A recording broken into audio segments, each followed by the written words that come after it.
क्यों बिखरे हैं, मन मार मार क्यों मचला है, पड़ गई मांग उलझन में है, का कुल ने कुल रंग बदला है। क्यों को भवन में लेटी हो, क्या तुमको भारी पल पल है, जो तुम्हें प्राण से प्यारा है, उसका अभिषेक दिवस कल है। राजन, आपको राम के अभिषेक के लिए बहुत काम करने हैं, अतः आप जाइए और मुझ दुखिया को मत सताइए। देवी, जब तक तुम अपना दुख प्रकट नहीं करोगी, तब तक और कार्य नहीं हो सकते। मैं अपने सत्कर्मों की शपथ खाकर कहता हूं कि मैं वही करूंगा जिससे तुम्हें प्रसन्नता होगी। जहां तक सूर्य का चक्र घूमता है, वहां तक की सारी पृथ्वी मेरे अधीन है। तुम बताओ तो सही, तू कहे तो रात को दिन, दिन बना दूं रात को, प्राण भी मांगे तो दे दूं आज अपने प्राण को। राजेंद्र धर्म है पुरुषों का, जो कहते हैं वो करते हैं, प्रणवीर वही कहलाते हैं, जो प्रण पे अपने मरते हैं। कुछ ध्यान तुम्हें होगा जरूर मेरे दो वरदानों का प्रभु, वही धन मेरा मुझको दे दो, बनते हो यदि धनवान प्रभु। दो वर तो कोई भी वस्तु नहीं, जितना जी चाहे ले लो, मैंने सीखी है नहीं नहीं, जो भी मन को भाए ले लो। गरजे ज्योति बरसे न बूंद, यह सब धोखा में भो में है, जो कहा किया वो दिया दिया, बस एक बात वीरों में है। हरि बावली, तुमने तो स्वयं ही कहा था कि चाहोने पर मांग लूंगी, अब तुम दो क्या, चाहे जितना चाहो मांग सकती हो। लेकिन राजन, मुझे शंका है कि आप अपनी प्रतिज्ञा पूरी कर पाएंगे। रघुकुल रीत सदा चली आई, प्राण जाए पर वचन न जाए।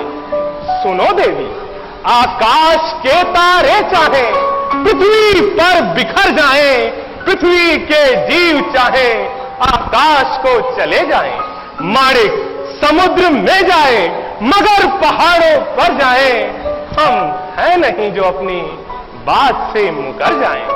परमात्मा है सुन रहा, अनुचित नहीं होगा कभी, रघुकुल धर्म नरेश से विचलित नहीं होगा कभी। नहीं, मुझे फिर भी संशय है, चिकनी चुपड़ी बातें कहकर मुझ अबला को ना बहलाओ, सच्चे रघुवंशी यदि हो तो सौगंध राम की खा जाओ। सौगंध सहित है भामिनी, अब तुमसे यह कथन है वीर प्रतिज्ञा मेरी, यह राजा का वचन है, मध्यस्थ मेरी बात का यह राजभवन है, फिर साक्षी है आकाश पृथ्वी और पवन है आन पहली बार परम प्रिय नाम की खाता हूं तेरे सामने, सौगंध प्यारे राम की। हे राजन, आप जिस प्रण का शपथ खाकर मुझे वचन देने को राजी हुए हैं, उसे इंद्र आदि देवता सुन ले। चंद्रमा, सूर्य, पृथ्वी, इस जगत पर विचरने वाले सभी प्राणी आपकी बातों के साक्षी बने। महातेजस्वी, सत्य प्रतीक, धर्म के ज्ञाता महाराज मुझे वर दे रहे हैं। हे नाथ, मैं अब अपने दोनों वरदान आपसे मांग रही हूँ, तो सुनिए। हे राजन, मेरे पहले वरदान द्वारा ये जो राम के अभिषेक की तैयारी की गई है, इसी अभिषेक सामग्री से मेरे पुत्र भरत का अभिषेक किया जाए। और मेरे दूसरे वरदान द्वारा धीर स्वभाव वाले राम तपस्वी भेष में 14 वर्षों तक वन में जाकर ऐसी व्यवस्था करें जिससे मैं आज ही राम को वन में जाती देखूं।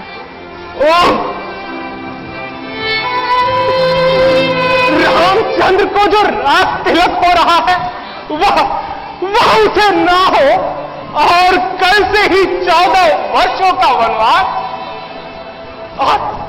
और भरत को रात तिलक। हे नाथ, आप राजाओं के राजा हैं, अतः दृढ़ प्रतीक बने उस सत्य के द्वारा अपने कुल तथा जन की रक्षा करे।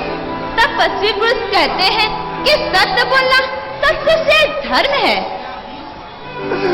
दयाहीन, तू इस कुल का विनाश करने वाली है। अरे पापेन, बता बता, मैंने और राम ने तेरा क्या बिगाड़ा है? अरे दुष्टा, राम तो सदा तेरा ही आदर करता है। तो फिर उसका अनिष्ट करने पर क्यों उतारू हो रही है? राम के गुणों की तो सभी जीव जंतु प्रशंसा करते हैं। फिर मैं किस अपराध के चलते उसे वन में भेज दूं? मालूम होता है मैंने अपने विनाश के लिए ही तुझे अपने घर में लाकर रखा था। मैं नहीं जानता था कि तू राजकन्या के रूप में एक तीखी विष वाली नागिन है। नागिन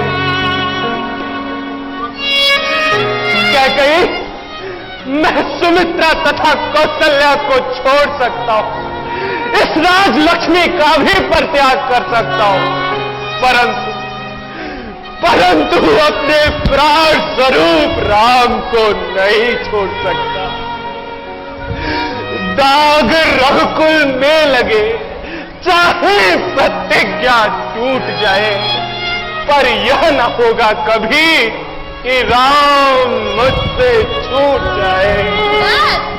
इसी बात पर रघुवंशियों की आत्मा अमर है। धर्म पर अटल रहने वाले राजा क्या अपने वचनों को टाल सकते हैं? क्या कही? आखिर तू मेरी अर्धांगिनी है। मुझ पर आए हुए कष्ट को आधा तू सहन कर ले, आधा मैं सह लेता हूं। न रह तुली हुई उन दो के दो सवालों पर जरा तो रहम कर मेरे इन सफेद बालों पर। मांग कर ऐसे कठिन दो वर अयोध्या नाक से तोड़ती है चूड़ियां तू स्वयं अपने हाथ से। आपने तो धर्म को तिलांजलि ही दे दी। अब धर्म हो या अधर्म, झूठ हो या सच,